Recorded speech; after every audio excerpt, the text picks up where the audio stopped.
I'm Jason Grissom from Vanderbilt, and it is very nice to be back in Ceres. I spent a lot of time in this building, but not recently, so it's nice to be here for a couple of days. I do a lot of work on leadership effectiveness, and I have a stream of research projects using data from the state of Tennessee, examining different topics in leadership mobility, leadership effectiveness, and so forth. And so what I'm going to be talking about today is a piece of that work. This is a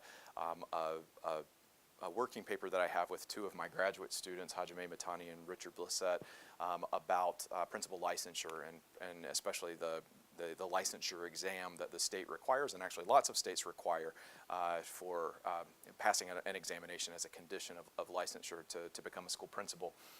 And so I'm going to talk to you a bit about what we're finding in terms of the impact of that licensure requirement potentially on the pool of candidates for school leadership positions in the state, potentially in other states, and also what the score that applicants obtain on that licensure exam signals about their likely performance as a school leader.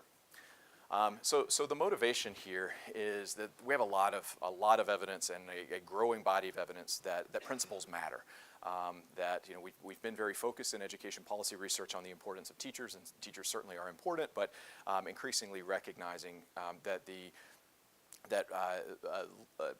principals are really a key factor in school success. And so studies have linked leadership effectiveness to more positive learning climates, greater instructional coherence, greater teacher and parent satisfaction, lower teacher turnover, and higher student achievement. And as a result of this, this really increased recognition that we have that school leaders matter really underscores the importance of ensuring that we have a high-quality workforce, ensuring from a sort of a policymaker's point of view, the importance of having a high-quality principal workforce. And principal licensure systems are one of the primary ways that states have to help ensure that there's at least some level of quality within that there's at least some minimal level of quality within the principal workforce. So it's at least a potential leverage point. So to tell you a little bit about what principal licensure systems typically look like, they typically look actually fairly similar to what teacher licensure systems look like. In order to become certified in most states, the typical case is that a person has to complete a state-approved administrator preparation program, and most of those are university-based. You often have to earn some kind of advanced degree in educational leadership, school administration, or some kind of related topic. And you have to have some teaching experience. So in most states, the requirement is somewhere in the range of 3 to 5 years minimum before you can be licensed to become a school principal. So that's, most states have those components, but many states also have this requirement that the candidate passes some kind of licensure examination. So 32 states, 32 out of the 50 plus DC require the candidate to obtain some minimum cut score on a test of their, a test that's loosely aimed at measuring their capacity for school leadership. And so if you read about how these licensure the writers of these licensure examinations sort of pitch what the exam is trying to do, it's generally trying to get at this at capacity. Like what capacity does this potential principal have to lead the school well? And so you could think of those licensure exams as serving two potential functions. And people write about these same two functions that teacher licensure exams can have. So one is that you could think of the licensure exam as serving a screening function. And by that I mean it weeds out potential principals who don't meet that minimum cut score. And so in other words, if the test is measuring some minimal competency that competency or set of knowledge or set of skills that the person absolutely has to have in order to be an effective leader, then if you don't pass that cut score, then you're screened out. You're identified as not having that minimum set of requirements, and so you can't enter the principal workforce. So that's the idea of the screening function. But the second possibility is that it serves a kind of signaling function. That among passers, scores might say something about what your future job performance is going to be. And so you might think that if it serves a signaling function, that the scores could be useful for other kinds of things, that the district could use them for human resource kinds of decisions. So maybe hiring and placement is a good one to think about. That if these licensure exams actually were going to be a signal of who was likely to be a really good leader within a school, well then wouldn't the district like to use that as a way, this person's going to be great, we should really put this person in, a school that could really use them, a struggling school, a school with a large population of traditionally disadvantaged students or whatever it might be. And so we want to try to look at the capacity of this leadership exam in Tennessee, this licensure exam. We want to try to examine it from both a screening point of view and a signaling point of view to see if it has, see to the degree to which it's maybe serving those functions or could serve those functions. So they could serve a signaling function, a screening function, a signaling function, but we might also worry about whether the exam affects the leadership candidate pool on some other dimensions. And particularly we're going to think about the fact that evidence from teacher licensure exams and licensure exams, standardized exams in other professions suggest that scores are often a function, scores and likelihood of passage are often a function of characteristics of the test taker. So race, ethnicity, and gender are the ones that are most commonly considered. And in particular, we're going to worry about the fact that we talk a lot about diversity in the teacher workforce, diversity in the leadership workforce. We have a leadership workforce that's overwhelmingly white, similar to the teacher workforce, but also we have, at least historically, we've had a principal workforce that's overwhelmingly male as well, although that balance has shifted quite a bit in the last couple of decades. But we worry about the fact that non-white and female educators historically have been underrepresented in school leadership, and so we then immediately go to what are the barriers to this diverse set of candidates entering leadership positions, and is it, if we worry about differential passage rates on these licensure exams, could that be one mechanism that's driving potentially that underrepresentation? But the kind of punchline here is that even though 32 states are using them, so they're in really widespread use, we don't really know anything about them. Like literally, we know almost nothing about them in the published literature. We don't know what they're what they're doing. We don't know what the impacts are on the candidate pool, and we don't know whether or not they predict these outcomes that we care about. So that's what we're going to try to provide, to try to shed some light on. So the most common of those licensure assessments is called, yeah, Michelle. Mm-hmm. So school districts, some school districts also have a licensure exam or some kind of screening mechanism, right? Yep. Mm-hmm. That's not this. That's not this. So this is just the first level. This is typically something that's required for state level licensure. That you have to get that license before you can then enter the kind of screening process or hiring process that a school district might have. That's right. Okay, so the most common of these licensure exams is the School Leaders Licensure Assessment, and I'll refer to it as the SLLA, and it's created by the Educational Testing Service. And it's required in 17 states, DC, and 2 territories. Okay, so it's very widely used. And a kind of important, potentially important fact about the SLLA is it costs $425 for a person to pass it, so for a person to take it. So, that's much cheaper than what you would pay, to go through a similar kind of licensing process in some other professions. But that's a non-trivial, cost to the individual. And so what ETS suggests is that the SLLA is designed, this is from the ETS website, it's designed to, quote, measure whether entry-level education leaders have the standards relevant knowledge believed necessary for competent professional practice. And when it's referring to, when it says standards relevant, so there are a set of leadership standards called the ISLIC standards. ISLIC is the Interstate School Leaders Licensure Consortium, and they created a set of leadership standards, so it's a politically decided, essentially, set of standards that school leaders, the profession thinks that effective school leaders should have. So a standard for sets of skills and knowledge, behaviors, etc. And the ISLIC standards have been around for a long time. They've been revisited. They recently last year, I think, they went through the most recent refresh of the ISLIC standards where they were reconsidered and they were updated. But the SLLA is pegged to the ISLIC standards. It's essentially the ISLIC standards are supposed to define the components of strong school leadership, and the SLLA essentially tests to the ISLIC standards. And so if you look at the content, what's actually on the school leader's licensure assessment, the current version is a 4-hour computer-based exam, and it has 2 sections covering 6 of the ISLIC domains. And the 2 sections, one of those is a 100 multiple choice item, a set of 100 multiple choice items, and then the second section is 7 constructed response items. So their principals are working through, the principal candidates are working through case study kinds of work.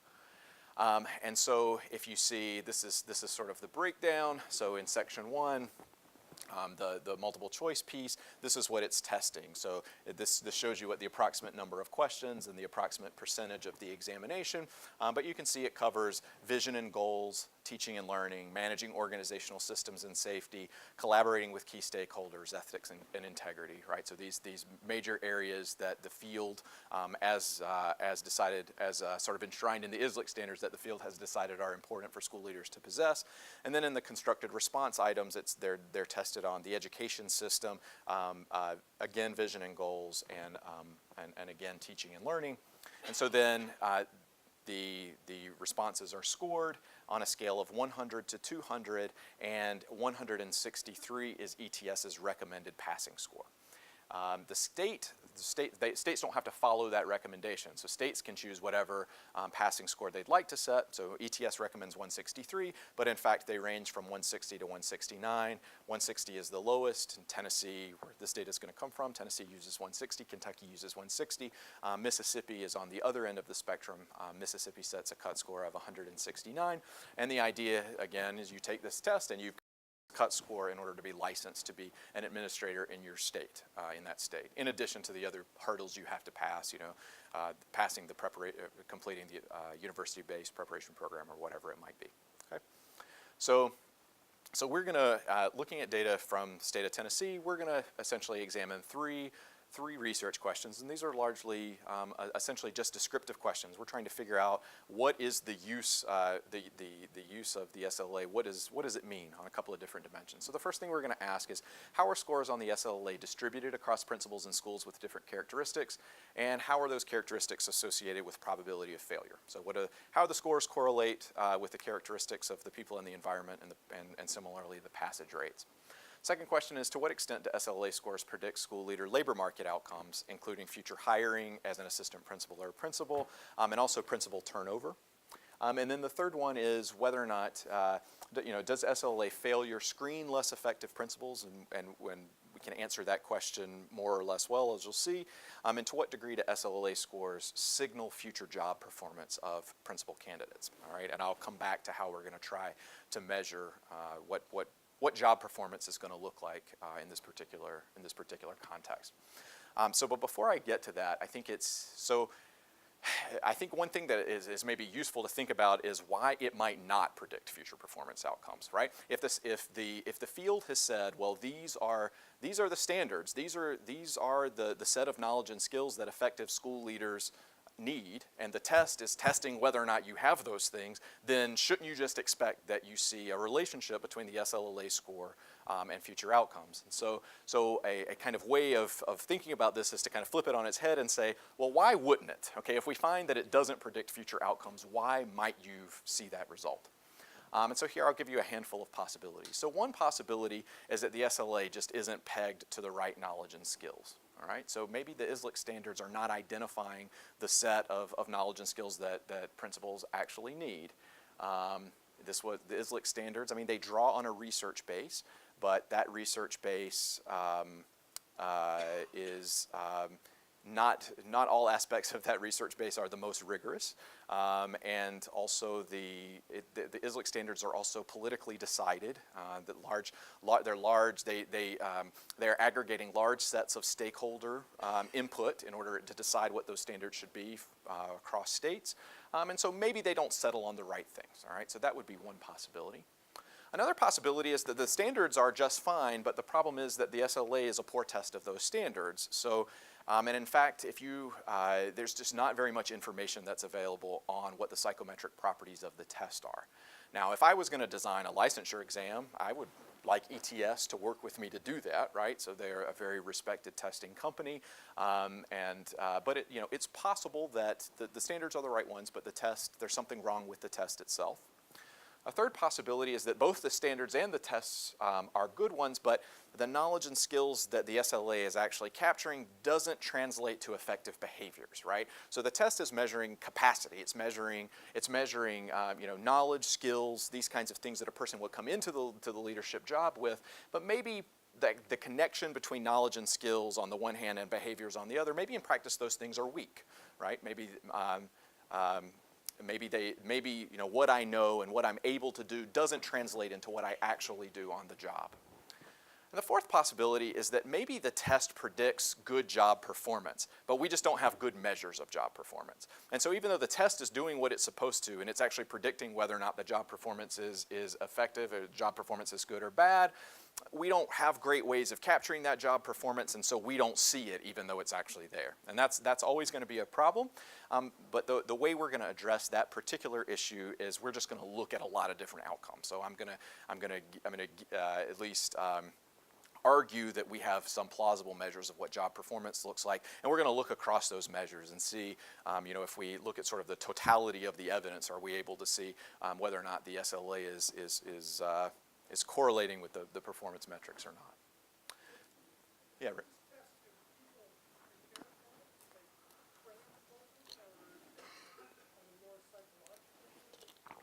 I mean, if you look at what the tests, I mean, I don't know the degree to which people are really studying hard for the test. I will say if you go and look at sample questions on the website, this doesn't look easy to me.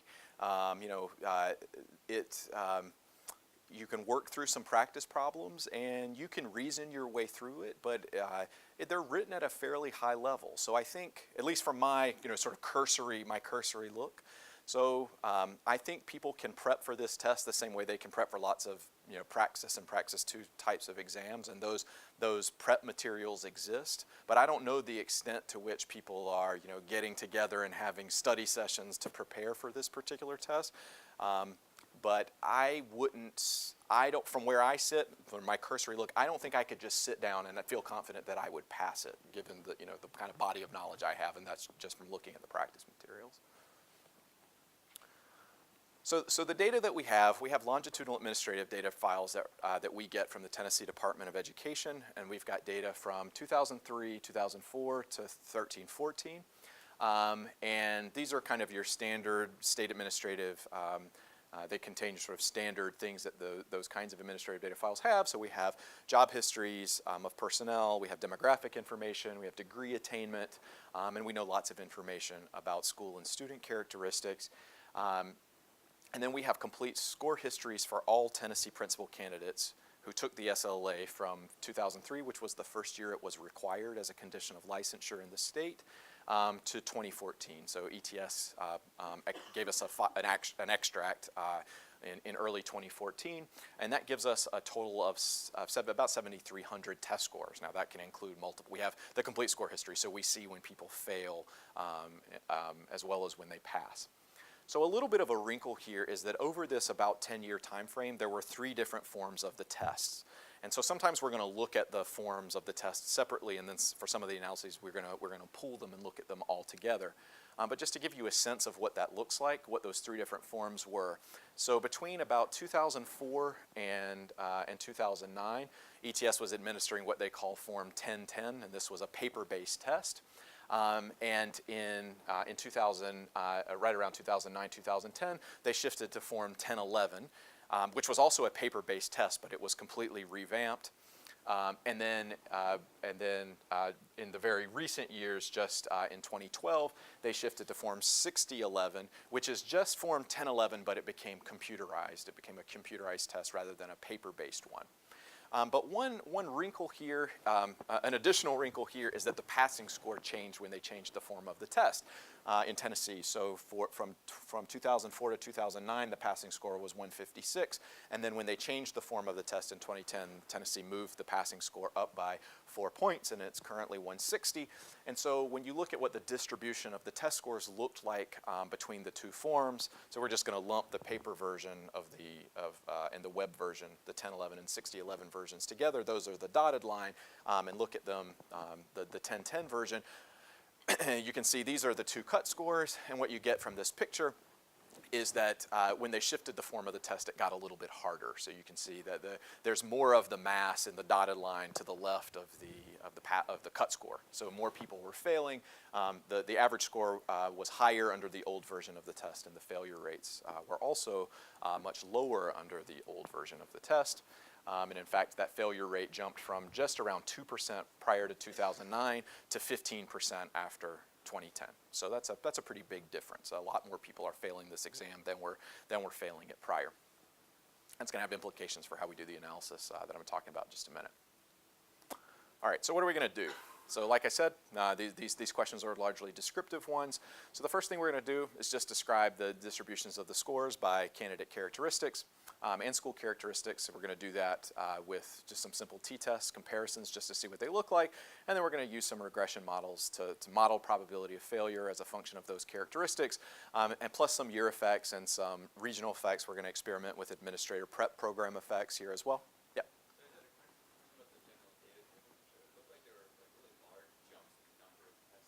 Yeah.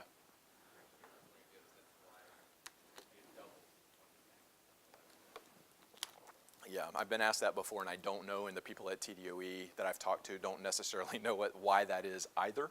I don't know if this spike is explained by people entering leadership preparation, making a transition during the recession or something. I mean, that would be a hypothesis, but I'm actually not sure about that. But yeah, the numbers are not very stable across the different years of test taking. That's true. There was some grandfathering here, so there were people who were licensed in the early years of the requirements who weren't necessarily taking the test. So that's one reason why the numbers get bigger, but I don't have a good explanation for why they're jumping around. Okay, so we're gonna look at lots of the standard things in terms of candidate characteristics: gender, age, whether or not the candidate is white or non-white. We're gonna group non-whites together in Tennessee. That basically means black. Almost all non-whites are black in the principalship and in the principal candidate pool in Tennessee. There's a very small number of Hispanic and Asian principal candidates, but I'm talking single digits. And so when you see non-white, it's largely an African American population. We're going to look at years of experience as a classroom teacher and degree attainment.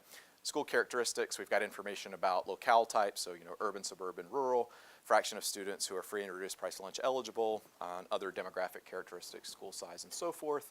And these are the characteristics of the school that the candidate is in, not necessarily the school that you were ultimately hired into as a principal. And you might think, well, why do you care about that? Why do you care about the fraction of free and reduced price lunch students in a school where the candidate's passing versus not? And the reason you care about that, I think, is that people are very likely to go to work in schools like the ones that they've worked in. So if you're seeing that if the SLLA is a strong signal of quote unquote leadership quality, and you're seeing that schools with large numbers of free and reduced price lunch kids systematically have lower SLLA scores, then that's going to suggest that there's that you've got a pipeline issue potentially that you would want to worry about, that those potentially less effective principals are likely to go into those kinds of schools in the future. So for the analysis of hiring, we're going to run some Cox proportional hazard models here. We're going to condition on being licensed, so we're going to look at score condition on having passed the other requirements to become licensed to be a school administrator. And we're essentially look at time to hire as a function of score, those individual and school characteristics, and look at region effects. We're also going to vary that outcome we're going to look at time to principal, but we're also going to look at time to assistant principal, or time to becoming an administrator at all, a principal or an assistant principal. We can examine, we can put in the test score. We can do this in nonlinear ways, and here we're gonna cluster standard errors here at the individual level. We could do this different ways. Models of turnover are similar, so we're going to now condition on taking a principal job and look at the probability that you leave the principalship. And here in some models, we'll stratify by the district to account for these district-specific factors that we can observe. And then third, these tests of screening and signaling, and these I have to describe with a little more specificity. So the screening analysis is where essentially what we want to know is whether or not the outcome that we're going to look at, and I'll talk about outcomes in a second, but we want to know whether or not that outcome is a function of whether or not the person passed plus school characteristics, and in some models we'll put in district fixed effects, which is this term. All right, and so we want to know whether or not the probability of passing is associated with that outcome once you are a principal. Well, the problem there is pretty obvious, right, which is that we don't observe performance if you don't pass the test, because if you don't pass the test, you can't be licensed, and so there is apparently nothing to look at, right? So we're gonna address this problem in this issue in some different ways, and you can tell me whether or not you find this convincing. But we're going to model passing here. We're going to model it we're going to operationalize it in 3 different ways. So the first way is we're going to call you passing if you passed at 150. So we're going to look at just the pre-2009 test. That's when the cut score was only 156. All right. So we can look at passers at 156, but who would have failed had the cut score been 160. All right. In other words, we're going to get a window of people who actually passed under the old cut score, but would have failed was the cut score at the new line in the sand. We could look at passers at 156 who would have failed at 163. 163, recall, is ETS's recommended passing score. And then we can look at passers at 156 who would have failed at 169, which is Mississippi's cut score. It's the highest in the country. And so we're just going to see if we experiment with different, we just set the cut score at different places, given the distribution of candidates taking the test in Tennessee, would we see evidence that under these hypothetical cut scores, that there's evidence that the test would have screened them in a different situation, taking advantage of the fact that Tennessee sets the score so low. Is that clear? Okay, so that's the screening analysis, and then the signaling analysis is similar. Here, the idea, now we're going to essentially just put in the SLLA score and condition on other characteristics that might be correlated with the outcome measures that we're going to look at. So school characteristics, we're going to add principal characteristics here. Some reasons to exclude them from the screening analysis, but we're going to leave the principal characteristics in some models as well, and then we'll use district fixed effects or different levels of fixed effects for this analysis as well. But this is essentially whether or not the level, the score that you obtain is correlated with outcomes in the future, and we can operationalize that different ways. Okay, so then the outcome measures. All right, so we're, like I mentioned before, we've got lots of different possibilities in terms of measuring principal job performance. None of these are going to be perfect. So again, we're going to think about the weight of the evidence. If we look across the different measures, do we get a similar set of patterns? So one possibility is we could use school level value added. These are, we're going to use the school composite that the state provides for 2013. This is a measure that aggregates across test subjects and grade levels. Susanna and Demetra and I have argued in some other contexts that these value-added measures are potentially problematic as a measure of principal performance, but we're going to look at it here in this case because the state cares about it.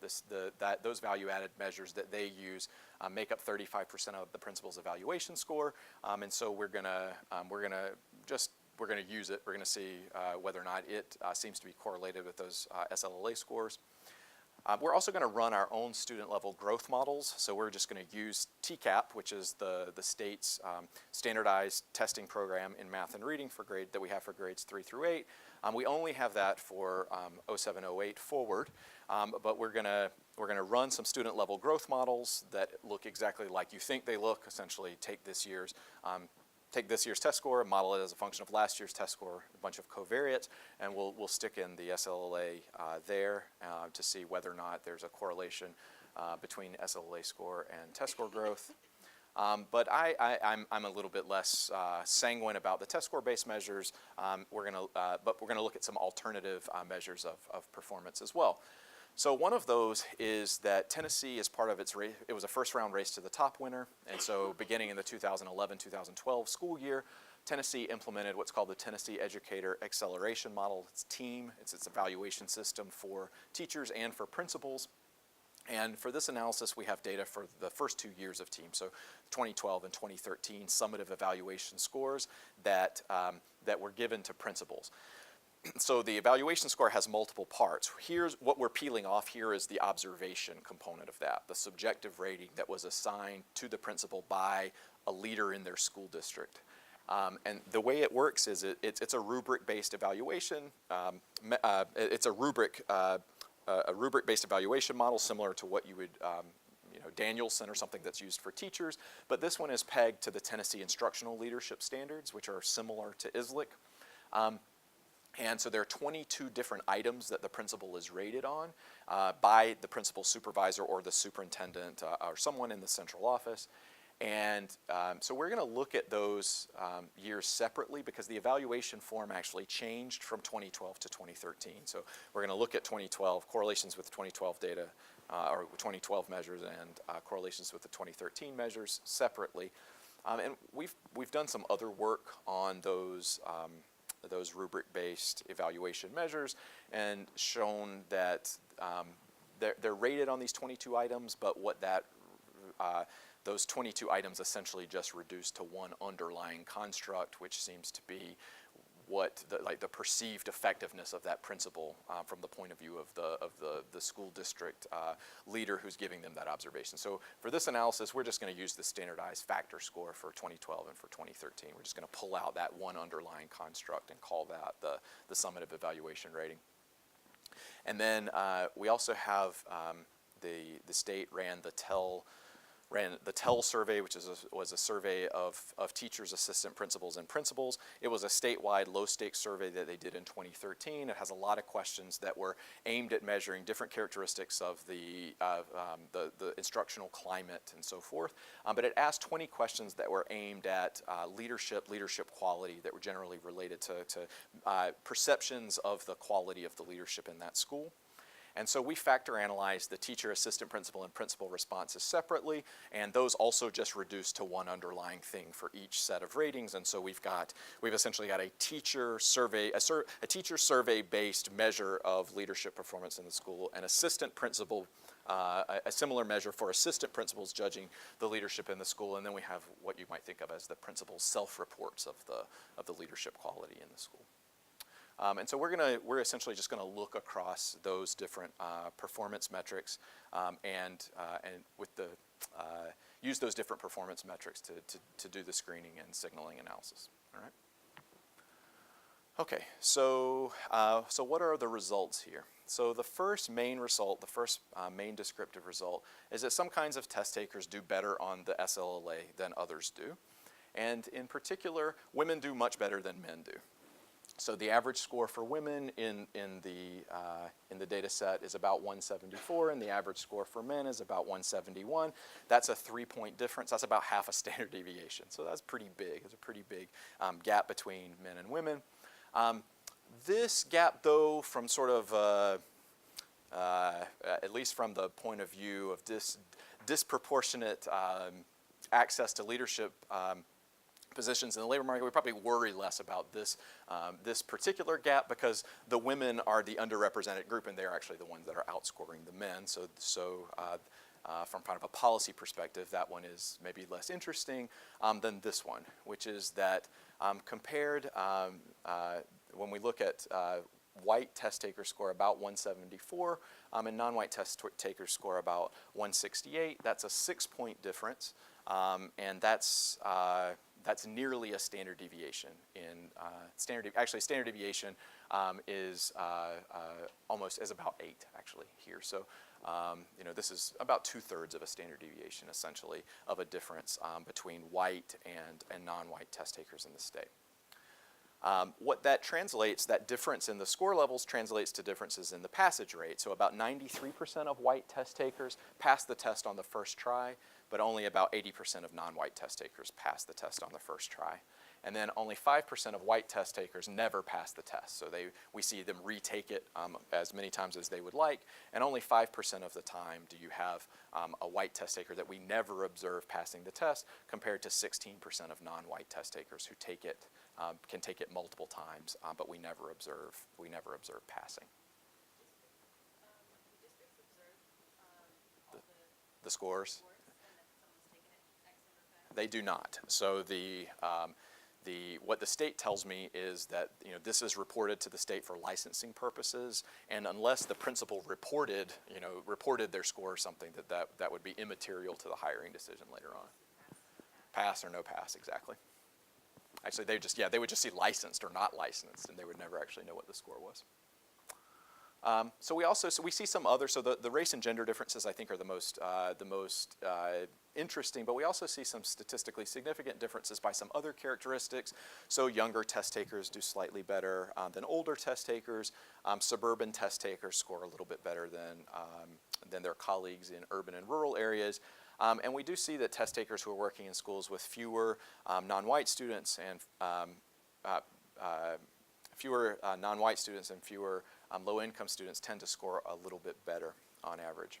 And we can run that in just a simple bivariate case with some t-tests, or we can put all those factors together in a regression model, and the main results are the same. So if you throw all of those characteristics in together, we still find that the odds of SLLA failure are about 4 times higher for non-white test takers than they are for white test takers. That's a really large difference.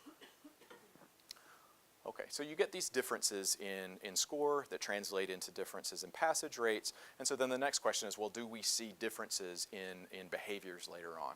So the first thing that we can look at is hiring, and we do see that despite my answer to Emily's question that the districts never are observing scores, except maybe in the marginal case where someone walks in and says, hey, I got a 185 on the SLLA, we do see that the SLLA score does predict the probability of being hired into a leadership position.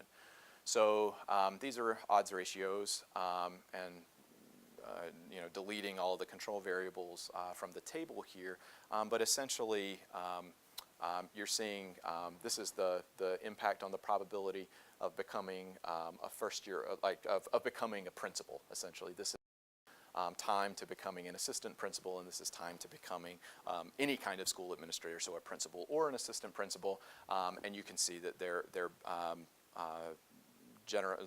fairly large associations here. We could break this down and look for some evidence of nonlinearity. So we could split this, people who score between 163 and 168 and compare them, or people who score 169 or above, and look for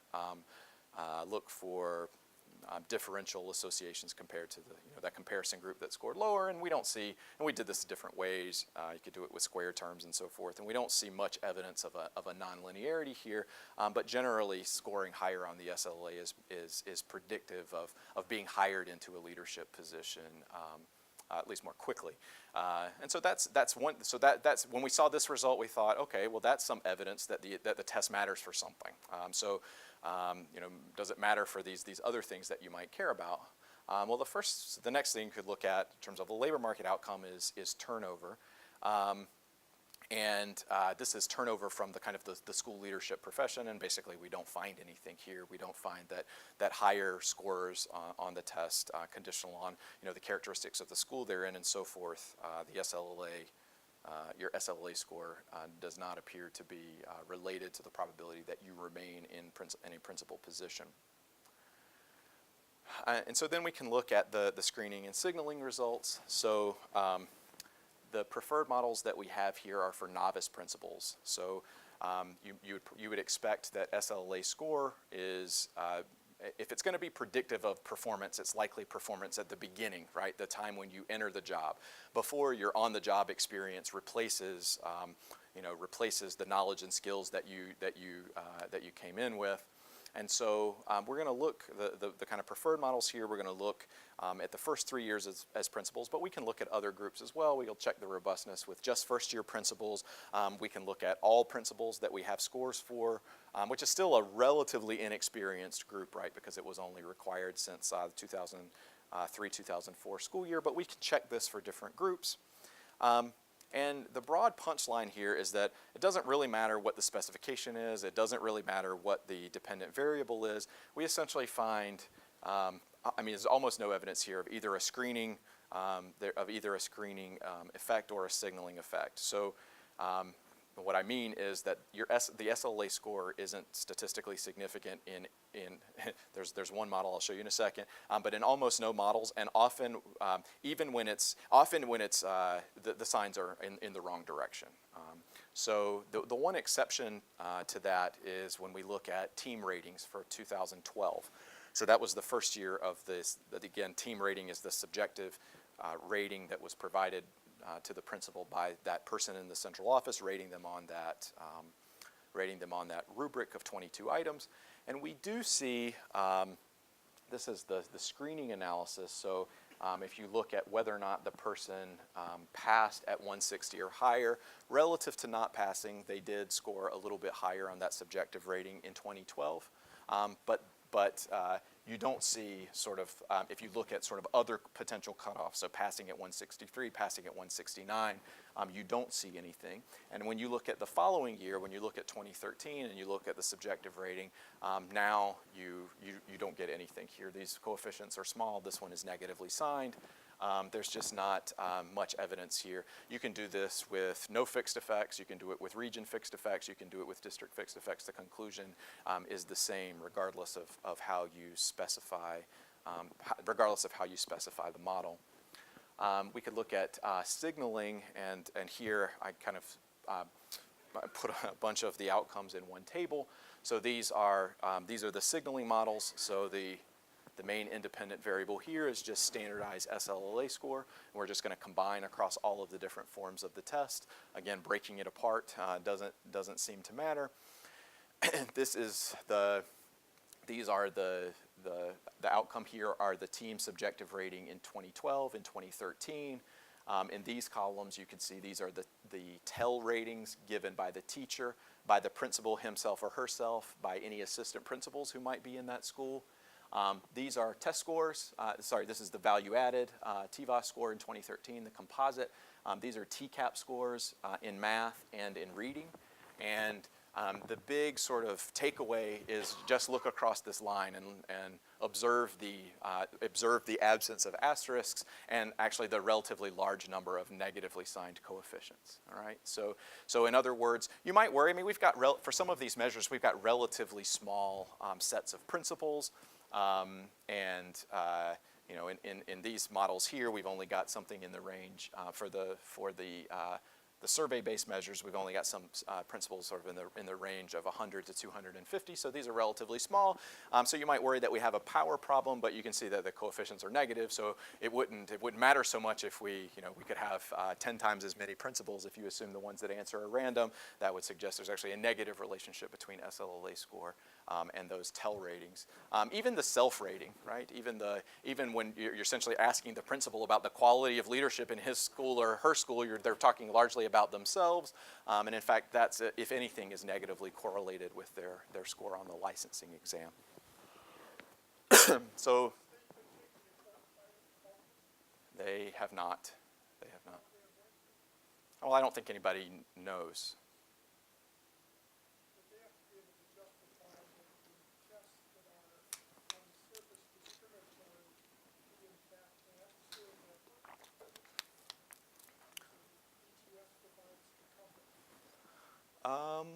I don't know that anybody has. I don't know that anybody has thought about it in those terms, either at the Tennessee Department of Education or within the pool of potential principal candidates.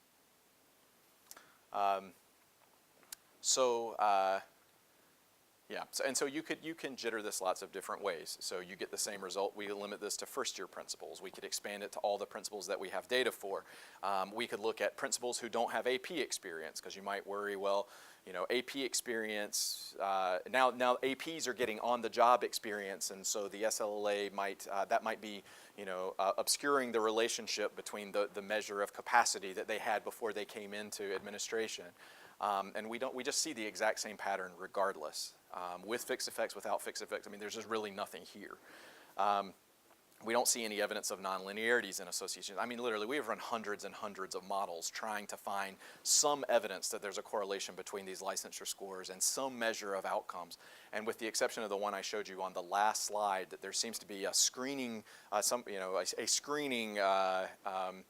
potentially a screening effect for 1 year in the team data that doesn't even show up in the signaling models. And of course, you do it 20 times, you're gonna by chance get a significant result out of for one of those. I mean, there's just really not anything here. And so I won't just show you regression table after regression after regression, because they're all going to say essentially the exact same thing. And so what's kind of the recap here? Well, the SLLA seems to be positively related to the probability of being hired, but not to the probability of being retained. It's not clear why it's related to the probability of being hired. So it's capturing something. I mean, certainly, as I understand it, districts are not seeing this at all. Districts don't ask for this. I've never had a conversation with a school district person that said, oh, we look at this at all. This seems to be not something they're cognizant of, but it's apparently correlated with something they are looking for in an interview or something. And maybe it's the ability to be able to talk about the constructs that are measured by the exam. In other words, to be able to talk about instructional leadership and school climate and these other characteristics that maybe school districts are looking for. I think that the test is probably proxying for your ability to be able to discuss those things in a coherent manner. So it's correlated with probability of being hired into a school leadership position, but not your probability of staying there. There's some very weak evidence that SLA might predict team ratings, but only in 1 year.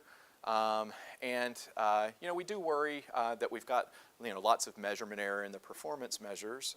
That's a problem that we have to worry about, especially given the small sample sizes. We're in the process right now of getting additional years of data that we're building in here just to try to get around some of these potential concerns about power. But at least with the data that we have, there's really not much evidence here that the SLLA score is predicting something about future job performance. So we're not seeing this evidence, but we are seeing that the test seems to be a bigger barrier to entry for men, and especially for non-white aspirants. And so that failure rate is 3 times higher for non-whites than it is for whites. And so a kind of interesting thought experiment is to think, well, what if we raised the cut score? And interestingly enough, this was part of the impetus for doing this analysis at all, is that at least I had heard in some conversations with people at the Tennessee Department of Education, that as the department was ramping up its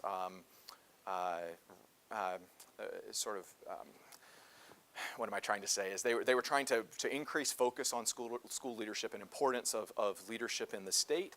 One of the proposals that they were bandying about was, well, we have such a low cut score on the licensure exam, we should think about moving it up. And so we were having, so part of how I set out down this road initially was to sort of help potentially inform that decision about, well, what would be a good cut score? Where should the cut score be? Is the cut score too low? And so you might think about, as kind of a thought experiment, this is a density plot essentially of the SLLA scores in Tennessee of non-white principal candidates and white principal candidates. Okay, so the red line, non-white candidates, the blue line is white candidates.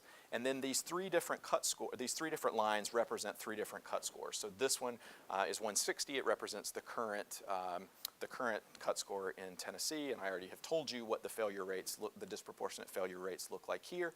But one possibility is that you could move it up to the cut score that's currently used in Missouri and Arkansas, which is the recommended cut score of 163, and that would be here. Or you could think about moving it up to Mississippi's cut score, which is the highest in the country. As I told you before, it's 169. And so anyway, the kind of thought experiment is assume that the distribution of test scores looks the same in those other states as it looks in Tennessee, right? What would be the implications of the cut scores that those states have? And so what we find is that under this current distribution, if you raise the cut score to 163, you'd raise the failure rate to 21% overall. That would be 15% among white test takers, but it would be 40% under non-white test takers. That's a very large failure rate, right? But if you moved it to 169, the failure rate would become 40% overall. So you'd be weeding out almost half of your applicants, but you'd only be weeding out about 1/3 of your white applicants or your white prospective school leaders, but you'd be weeding out 66% of your non-white applicants if in fact your state had the same distribution that we observe in Tennessee. And think about what 2/3 means, right? I mean, that's very, very large. And so, so kind of the overall conclusion here is that the payoff of conditioning licensure on this particular exam is really not clear. It's not clear what that particular policy decision is buying you, at least from a job performance point of view. The use of, as I phrased it here, the use of the SLLA may not be consistent with the goals of increasing leadership diversity in the state of Tennessee, at least. And this is something we're very conscious of because the principal workforce in Tennessee is 82% white. And given the changing demographics of the student population, there's a lot of discussion about this number and whether or not that number needs to be a little bit lower.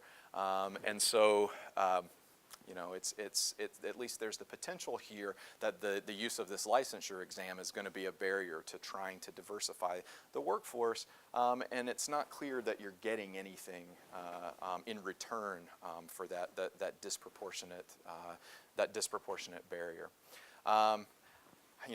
This question of, well, why don't you see some kind of association or some more consistent association between the SLLA and job performance? I don't know the answer to that. I mean, it's a little bit punting to say leave that to future work. I don't even know necessarily how to address that question from where I stand now, but for whatever the reason is, I think from a policy point of view, the punchline is it isn't.